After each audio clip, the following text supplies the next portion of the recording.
This is The Wire for 2300 Zulu, November 4th, 2025. Precedence is routine. Information cutoff is 2200. Bottom line up front. Election day in New York City rife with bomb threats and other voting woes. White House confirms cessation of SNAP program while shutdown continues. Catastrophic plane crash occurs at Louisville Airport. On the home front, in New York, overnight and throughout the day, several explosive threats have emerged in New York City. Early this morning, an explosive device was discovered in Manhattan in the vicinity of West 13th Street and 6th Avenue. Public transit was halted for a few hours near the IED site, and the device was eventually rendered safe. No further information has been provided, but some reports suggest this was a false alarm. Otherwise, several bomb threats were called into polling places around the city as the hotly contested mayoral election began this morning. Many different bomb threats were called in throughout New York and New Jersey, prompting the evacuation of polling places. Unrelated to the bomb threats, electronic voting machines went down in Cumberland County, New Jersey, which caused further complications on Election Day.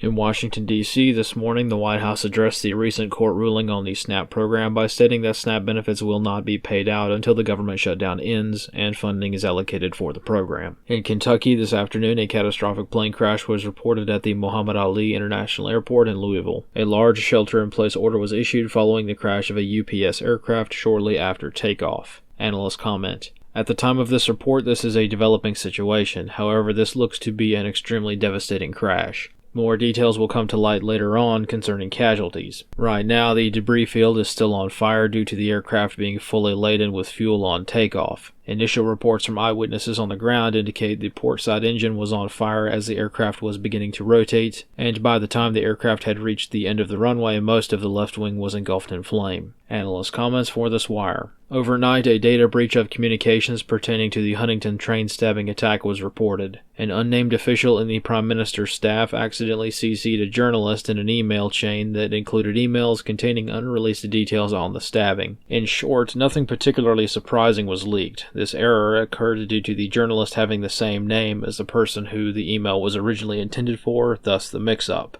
Perhaps the most interesting detail is that this leak highlights the stories that are being told even amongst government agencies. For instance, the non-public information that was leaked from the emails stated that the suspect, Anthony Williams, was not known to any authorities. This is interesting because it points out that there is a bit of a communication foul-up.